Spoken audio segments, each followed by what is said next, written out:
Addiction 911 Blab show that we do on several Fridays.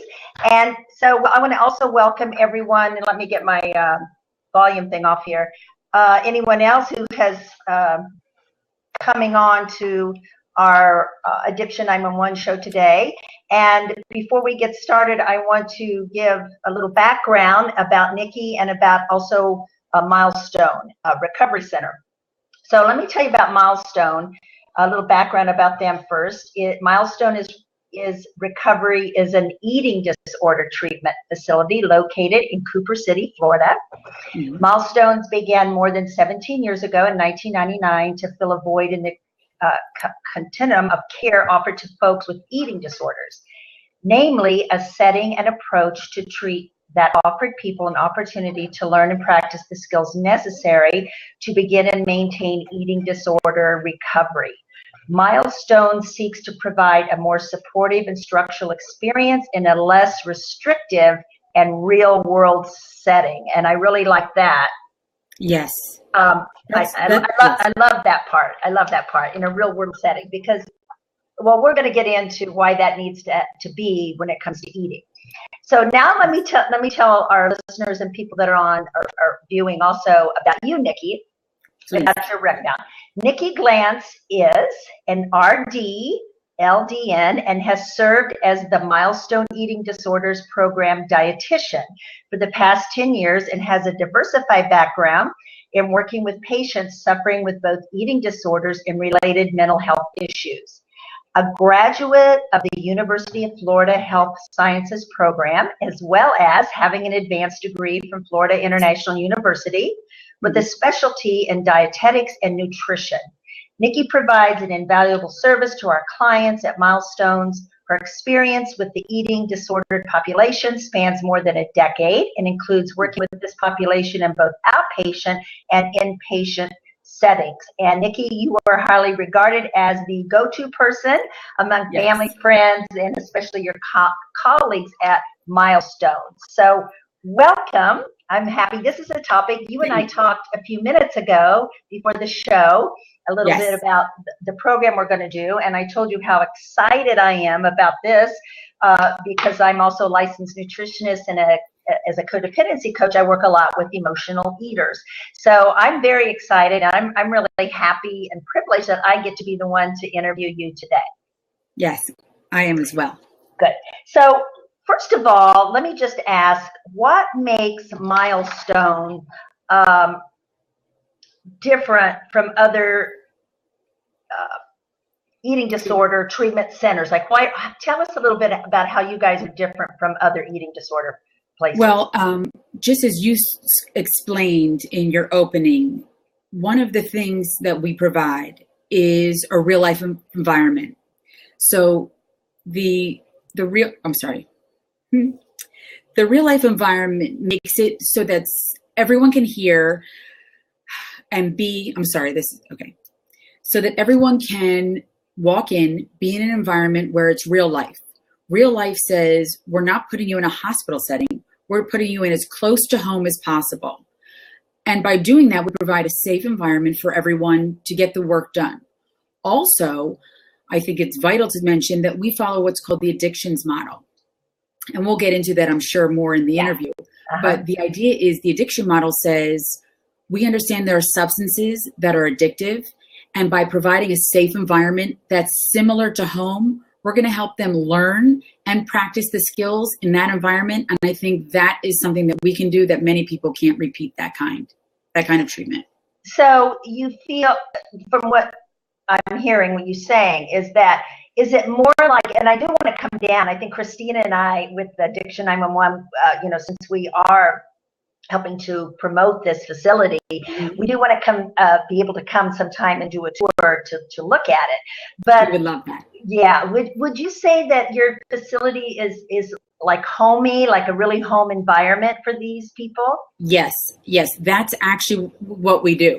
What we do is provide apartment style living. It's real apartments where no one's in a gown, everyone's in their cozy clothes. And I think that's vital. Coming in, they're right away, they pack their own bags, come in here. Obviously, we go through to make sure there's nothing, illegal in their bags. But other than that, they unpack, they have closets, bedrooms, bathrooms. I mean, truly an apartment style living. And I really do feel like that makes that difference. It's very homey and very cozy. And then it makes you feel safer and more willing to do the work you need to do. Exactly. Now, is your facility co-ed? Yes, we are. It is co-ed. Yes, it is co-ed. Okay. Are you predominantly, though, is it predominantly women? Yes. I mean, even if you look at the treatment of eating disorders, it is predominantly more women show up saying, I need help. Right. But we are unique also in that way that we provide care for both men and women. Of course, the apartments are separate and all things like that. However, the group environment and the sharing and things like that, we encourage both men and women in groups to share equally. Absolutely. Yes. Yes.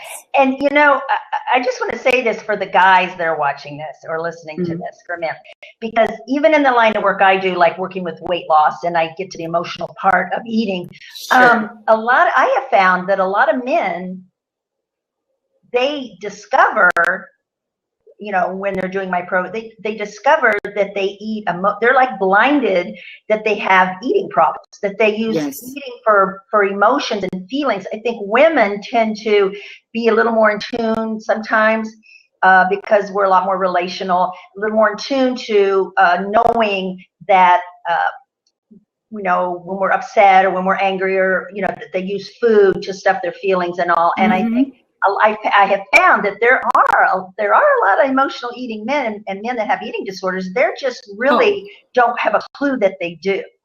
Correct. And if you think about it, right, and they don't know from, this could be an addiction, this could be a problem.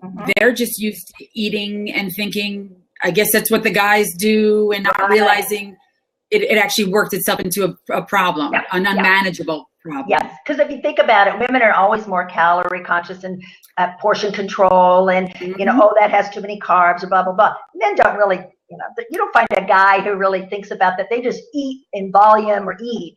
So yes, and I also believe there's a little shame associated for men, like it's not as common, and they feel a little hesitant to bring it up. Hesitant, who do I speak to about it? Right. So I feel like that's also the piece, and that's what, again, not to toot Milestones horn, but that's one of the things we offer is, if you even identify like this, give us the call, let us help you figure out if it is an issue, and we'll bring you in and get the treatment started. Right. Yeah. Because we know with eating disorders, well, all addictions, and we're going to get into how you treat this like an addiction, that really with all addiction, you know, one of the main roots is shame. Yes. You know, shame and guilt. Absolutely. Shame and guilt, you know, and they're different. Shame and guilt are different. Anyway, I have some questions here. I'm going to go through, and we're just going to see how the interview flows. We're not in this, that we have to be in this box of what. We're just going to kind of flow and see what comes up with it.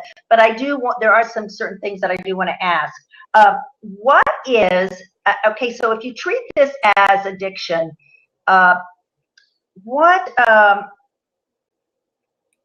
when we talk about addiction, like if someone's in recovery from alcohol or drugs, they're practicing abstinence. Yes. So what would an abstinence food plan be at Milestone? Okay. So abstinence for us is first and foremost abstinent from the foods that trigger you. Now, in general, that could be subjective, meaning to each person, it can mean different things. However, we believe sugar, foods made with sugar, highly refined flours, excessively highly processed foods, those typically are the foods that the clients that come to us are addicted to. And quite honestly, in general, because I do believe in food addiction, those are the foods that people get addicted to.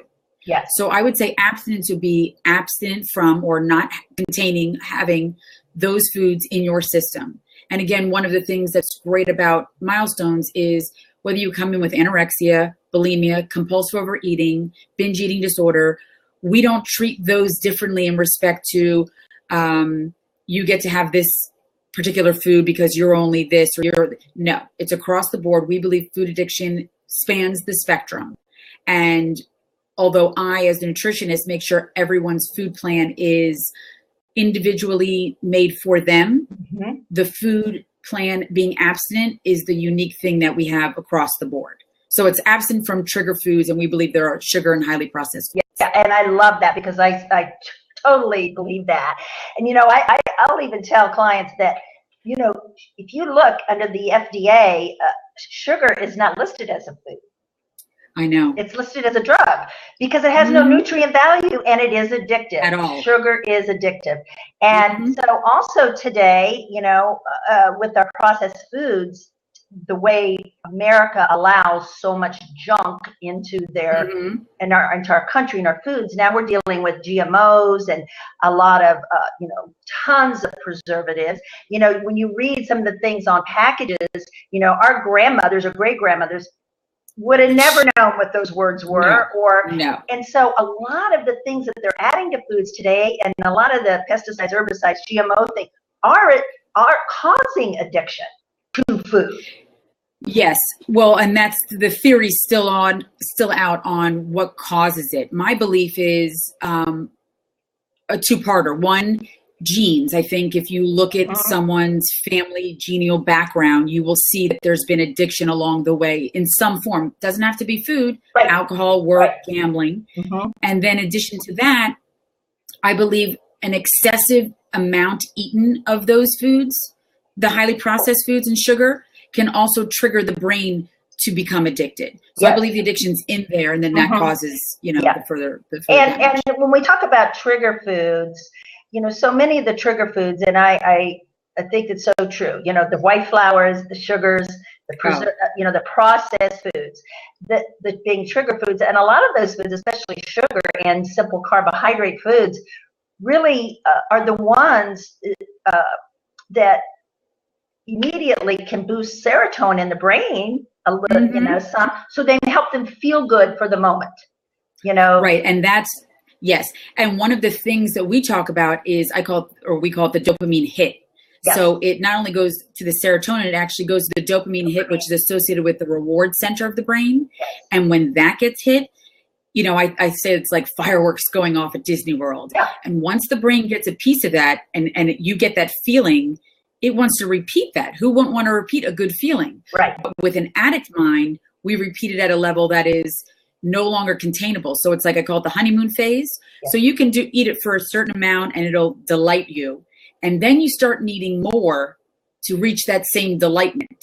And then then it goes from there. And that's how it actually gets categorized as a drug, because a drug starts to have a level of threshold where you have to now cross it to get that same high.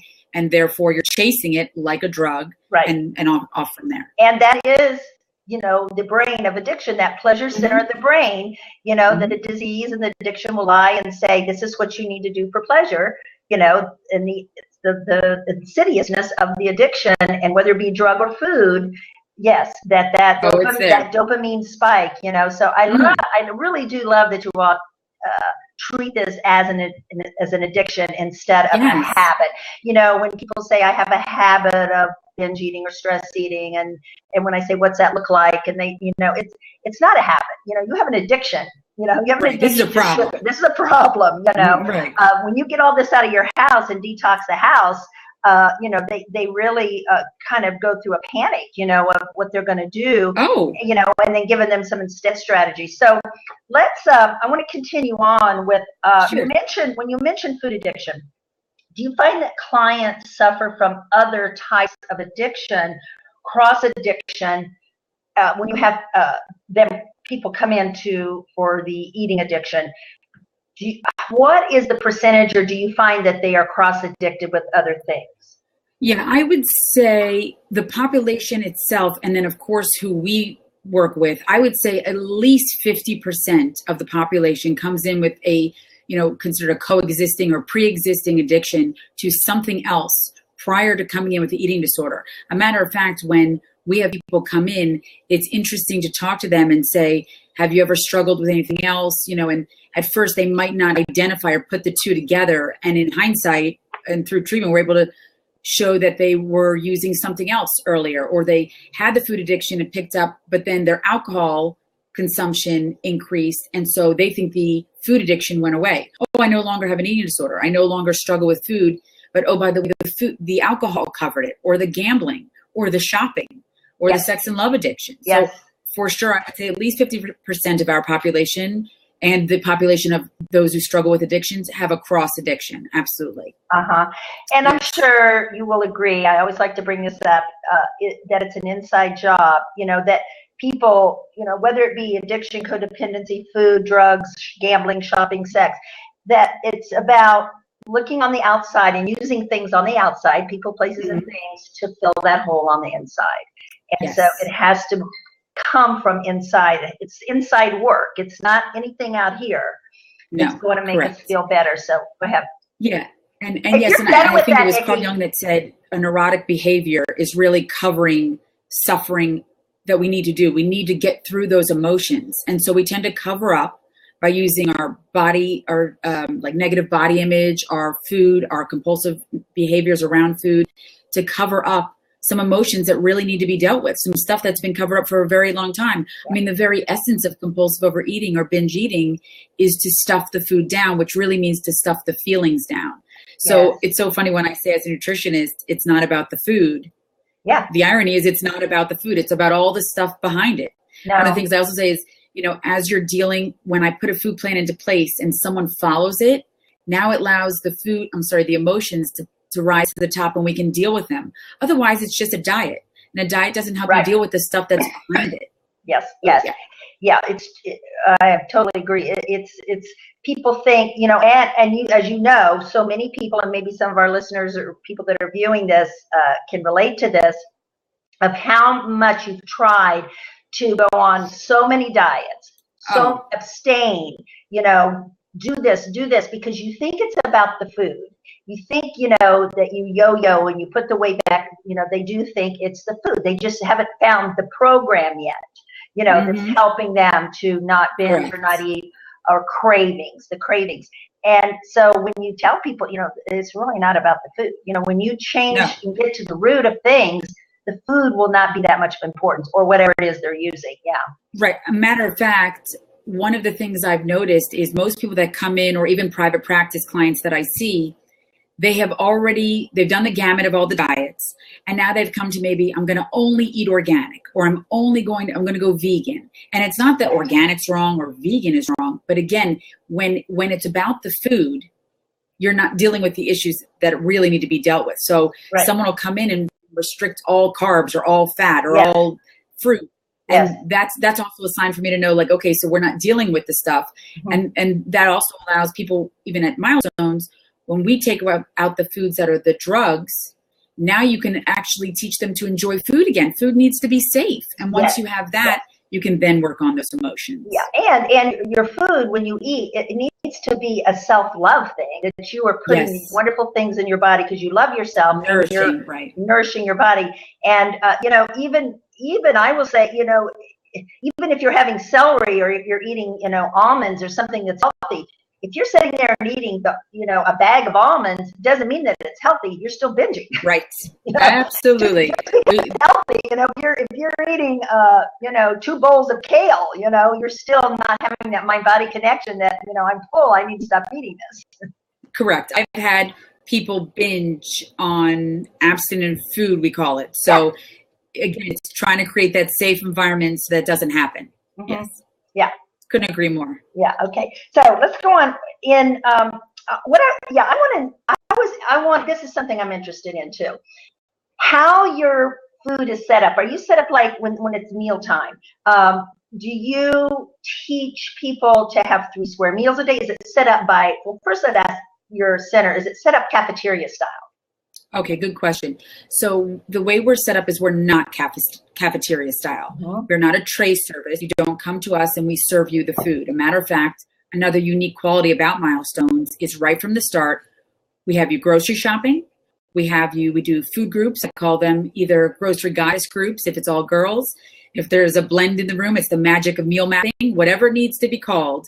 But we teach the process of making a food shopping list, mapping the meals for the week, shopping accordingly, both taking into consideration budget and food likes and dislikes, keeping absent foods off on the plan and trigger foods off. And yeah, our clients make their meals. They pack them, they prep them, they make them, and they eat them. And that's one of those qualities that this is not, you can't be here and not learn how to do that. Because again, here we already provided the environment. It's a safe, like we talked about, cozy apartment style living. We also want you to know how to food shop. You have to know how to budget that, be able to do that in the week, and plan accordingly for if you bought all these foods. We have a lot of people that don't even make a list, so they just food shop and I'll just make something. Yes. We don't want to ever have food and mood combined. So meal mapping involves not only the food shopping and all that process, but doing it so there's not that mental chatter about the food all week of what am I going to have? It's set into place and that's it. If you're obsessed about food and what you're going to eat and how you're going to do, and always thinking about it, that mental chatter, that crazy chatter. Yes. So they also go to the grocery. They go to the store and you teach them how to shop. Absolutely. We go to the store twice a week with myself or another staff, and we help them all the way through the process. And then they also learn how to prepare it. And yes, so we do a food group. We do either simple stuff or a little more, depending on what the group requests. And we absolutely talk about that, because even the process of putting the food away, and I have some clients that because of value, meaning the amount of money they spent on the food, they don't want to give up the food if it's gone bad, or they don't know how to put the food away to put the old stuff up front and the new stuff in the back, and so that they use it accordingly. There's little life skills in there that are missing, and we help them to develop all of those. So when they walk out of here, they're able to do all the things we've taught them in their real life without me being the leader in the class or in the group to show them what to do. Right. So they're making their three. Are you better without the earbud, Nikki? Say it again. Are you better without the earbud? You keep taking it out and in. Are you better without it? No, because what happens, I hear myself, so I just pull it off when I go to speak. Oh, okay. I just wondered if you were going to say if you were better without it.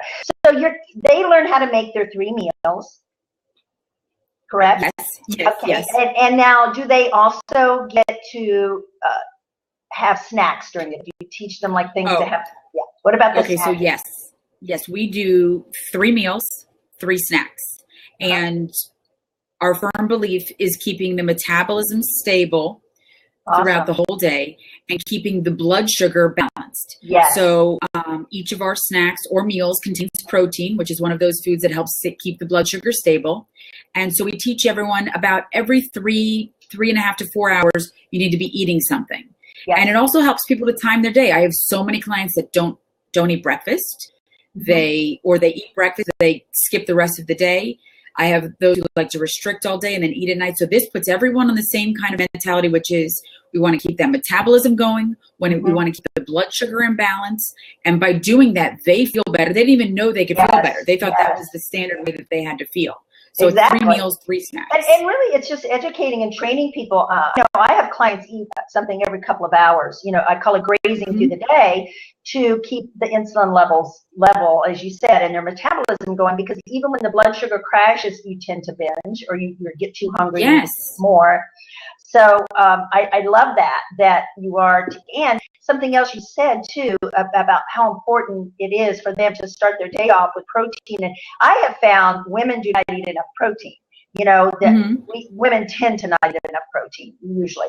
That they, tend to stick to more the carbs or the vegetables. I mean, they might even think that they're, for instance, vegan or maybe they don't eat meat, as an example, or women just don't tend to go towards protein. They tend to be carb cravers. And, that's, and then they wonder why they're not losing weight or why they're, again, I think that's more of the binging, because they don't think about, gee, this protein and a good fat is going to stabilize my metabolism and actually help me lose weight or help me to not have cravings. Right. Well, it's a balance. So I feel like the protein, like when I have clients come and tell me what they have been eating, it's across the board. So I can't say that I have clients that say I've been eating this. It's across the board, all different. Yes. But there is something about that stabilization that protein gives, and all the other food groups. And that's something else we teach, which is safeness in food again. So being able to have the protein with the carb or protein with the fat, and balancing that throughout the day, and to experience eating food without fear is probably the biggest phenomenon that we have at Milestones, which is Yes. I can eat and not gain weight, or I can eat and feel this good. That's a beautiful connection that they've been missing for such a long time. Yes. Part of an eating disorder or food addiction, I believe the lies with food start years and years and years ago. And so they believe these things and then follow them and make those old beliefs facts when they're really not facts. They're opinions that have been disordered their whole life. Yeah. Their old belief system of growing up. Yes. And a lot of times you find people with eating disorders, growing up, food, a lot of things were centered around food. They were rewarded with food for good behavior or taken away. You don't get dessert tonight if you're bad, or, Absolutely. And eating in front of the TV and all those things, that are created when they're young. Yes. Absolutely. How long is your program? Like if someone's coming there, do you have different, 30, 60, 90-day programs? How long is usually the program? Right. The typical stay is 30 days. Depending on how they're doing at the end of 30 days, we determine if their treatment needs to be continued or they're ready to go home. We do offer outpatient as well. So there's a mix of different levels of treatment that can be, that can occur for someone. However, our usual recommendation, if someone's calling us and saying, I'm in trouble, this is not good, life's unmanageable, typically our recommendation is going to be inpatient and 30 days recommendation. Yeah, 30 days. So you do, I want to make this clear, you do some IOP work? Yes, we do. IOP. Yes. So then someone wouldn't have to come and be a resident if it wasn't necessary or you didn't recommend. They could do an IOP. Right. After we assess them, we can figure out what their needs are and match those needs with what we offer. Now, yes. What about after they finish their 30 days? What is the follow-up? What is the relapse prevention and all of that you guys do? So the whole time they're here, from minute one, we actually start on relapse prevention. That's one of our focuses. From day one, we're already in relapse prevention. Awesome. Yeah. Talk. In addition, we offer a few things. We offer twice a month for not only the community, but especially our alumni, an aftercare meeting, and it's led by one of our therapists, typically our clinical director, Bobby Hayes, but doesn't always have to be. Right. And so we offer that, and that's both open to our clients and then community. And then we're also 12-step based. So we encourage our clients, just like we do while they're here, they go to 12-step meetings. We encourage that at home. And then also they stay in touch with us. So part of our thing is that not only do we follow up with them as just a protocol that we do to make sure our clients are doing well, when they leave, part of their continuum of care is that we provide our phone number, our email, and we set sessions with them, and we keep that going. And we reconnect with if a therapist sent them here, we always try to reconnect with that therapist and make sure we're sending them back with great communication between all of us to make sure they're going back in their setting and feel safe as well. Right. So it's wonderful. I love the steps that you all take. So when they're encouraged, I'm glad they're encouraged to go to meetings, OA meetings, and they're encouraged, I would assume, probably to have a sponsor of someone, that have accountability, and they do work the 12 steps around the recovery. So it is really treated as an addiction. Yes. And so what would you say is the rate of success with people staying, in recovery with their eating disorders? And the reason I asked this, I wanted us to talk about this, is because, with other kinds of addictions, like if it's alcohol or cocaine or heroin or whatever, and you have to stay abstinent, you can stay away and not go where the cocaine is and not go to the bar or whatever, to abstain and make it, how they say, stay away from slippery places and slippery people. But when it comes to food, food is everywhere. Right. You're everywhere. So it's essential. Yes, it is essential. Yes. So, to me, I've always felt like people that have food addiction, it's just really a difficult, it can be more of a difficult thing, because you can't just say, I'm not going to go near where the alcohol is. Right. You really have to practice it 24 hours a day, because you're in the home or wherever you're going. Food is everywhere.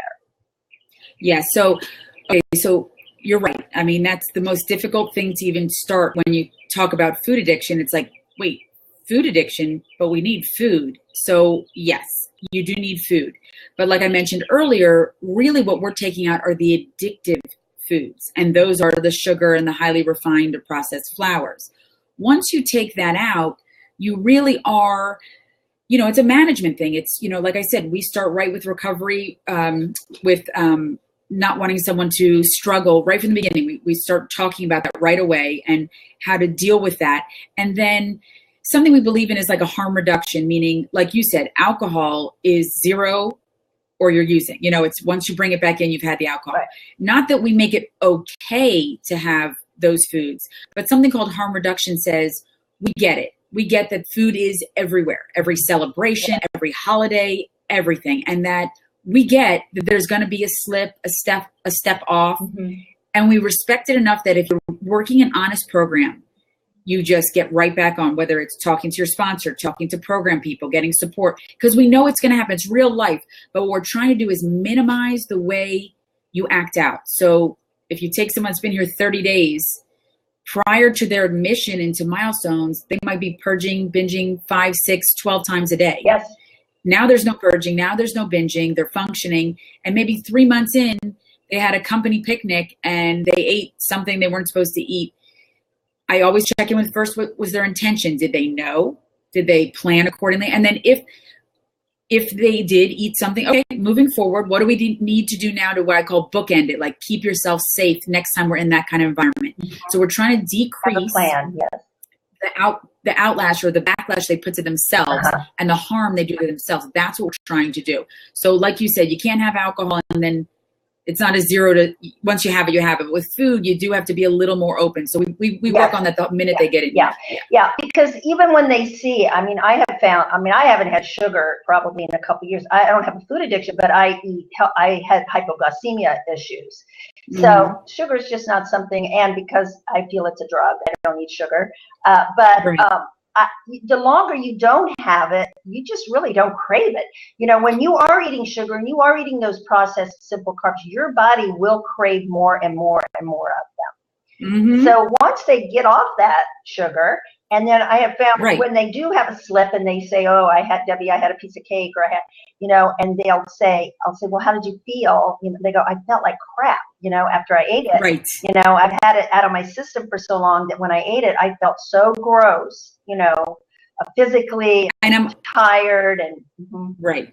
And I'm always actually thankful for that. I'm thankful for the feedback that people give me, like, I can't believe I ate it and it was horrible, or it did nothing for me the way it used to, and all these negative things. And only because they had that safe environment and the willingness to go without sugar and go without refined flour, that they were able to see that, like you said, you don't really crave it anymore. And to experience that is one big, awesome gift. Huge. And then second to that is now they're without it. And if they step off and have it, by the grace of God, does not react like it used to, and they're able to get back on their food plan and just keep moving forward. Yes. And what I found is so great when we're talking about foods and food addiction.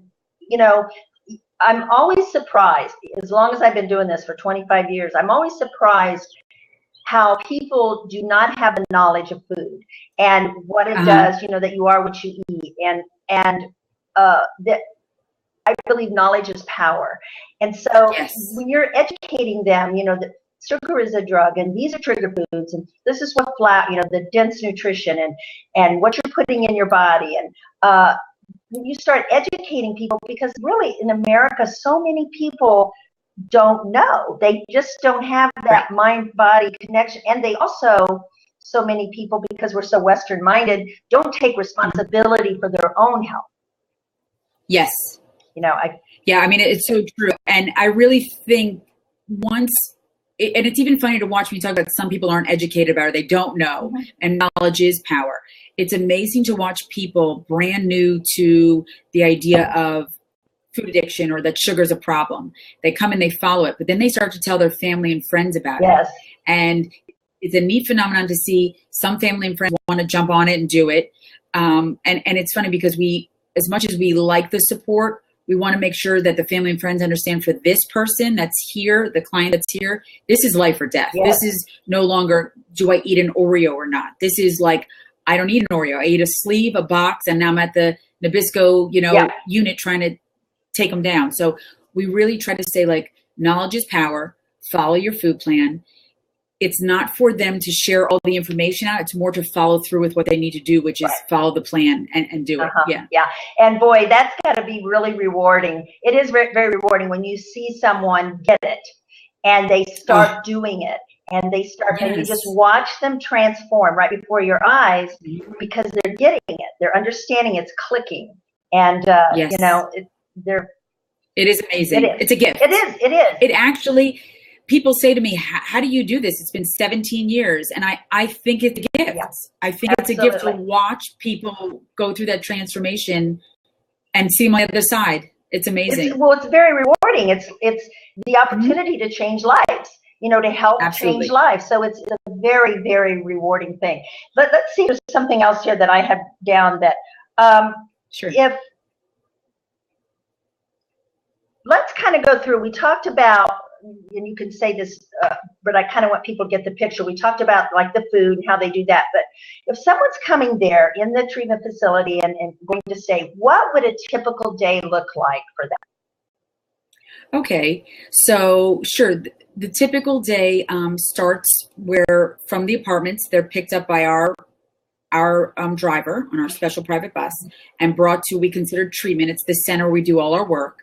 And they come in, we have typically about 4 groups a day, could be 5, depending on what the day is. We incorporate in the week all sorts of different kinds of process groups, spirituality, nutrition groups, food groups. We do exercise. So we try to make sure there's a little of everything for everyone throughout their time here. We're very group focused, which means we really do believe in all the studies that are done that in groups people learn more, because by their share, someone else learns they're not alone and they have not been alone in suffering. And so in the group, they're able to see, like, wow, this is not just me. I identify with all of these people. Yes. And so we have like I said, the 4 to 5 groups a day. Then they go back to the apartments, again, using the private bus. Just our driver takes them back to the apartments. They get settled in that way. They have dinner. And then again, we go back on the bus and do a meeting a night. And so we have that. And even the weekends, we have activities to keep everyone busy, but not overloaded, because we certainly also need a little downtime. But that's something we even have to teach, how to have structured downtime so they don't hurt themselves in that period. And by hurt themselves, I mean using food, or an addictive substance. Right.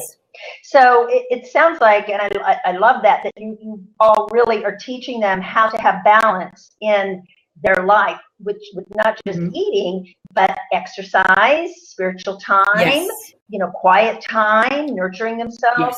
That this is life. Life is about trying to create something in your life of every area, physically, emotionally, spiritually.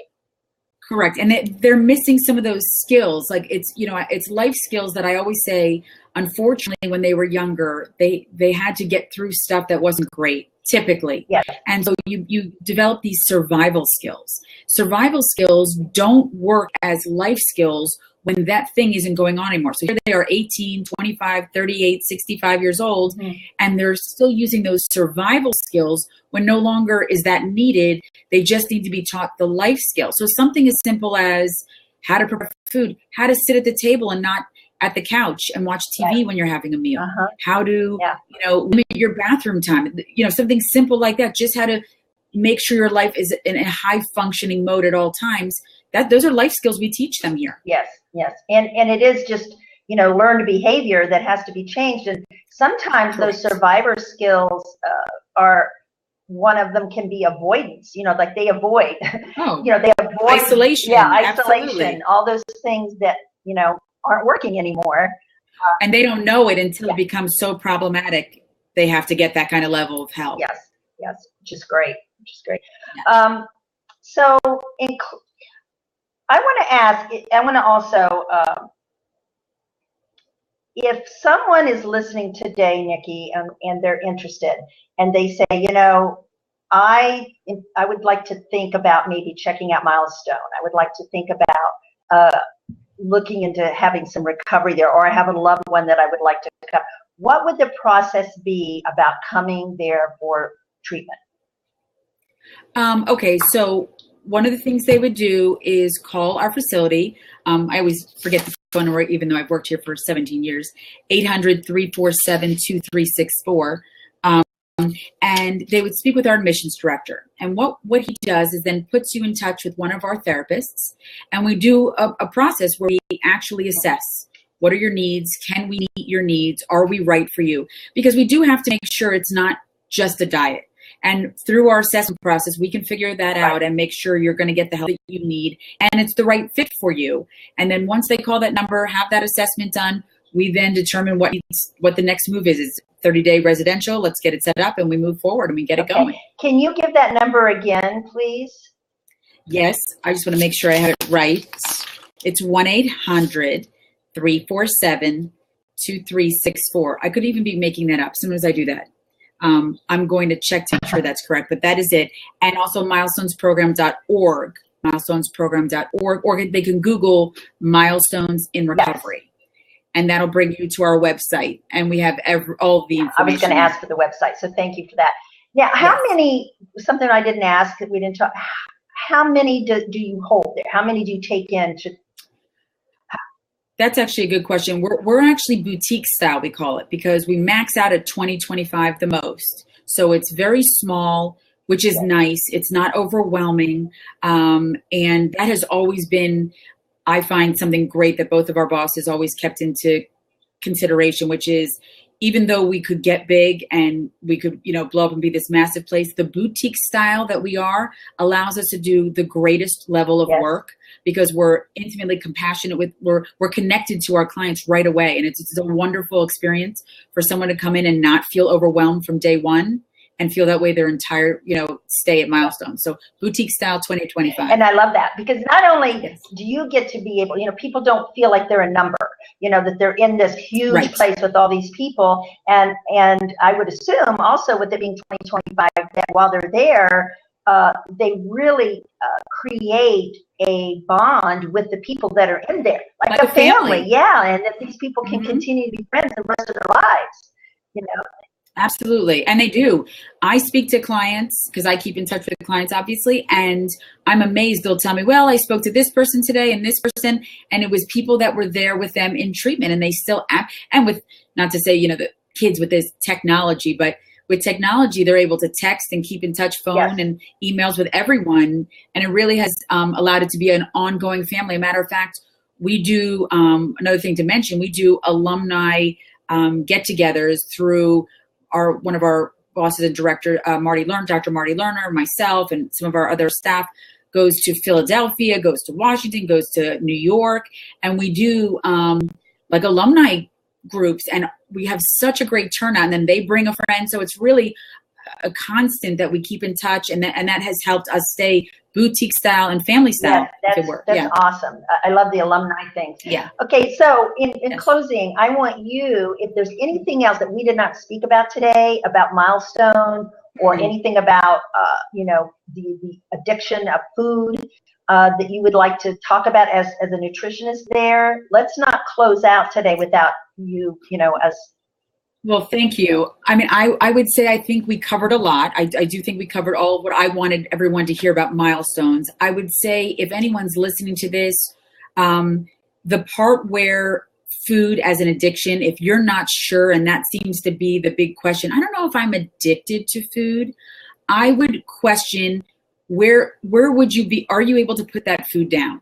That food. And typically, if you look at what is that food that's giving you trouble, it's a sugar-laden food. It's sugar, flour, it's the cakes, the cookies, the breads, and things like that. And if that has caused your life to be unmanageable, or you can't put it down for 24 to 48 hours, I would consider calling us, or at least figuring out what's my next move. Is it 12-step? Is it treatment? Because, you don't have to wait for life to get unmanageable to get help.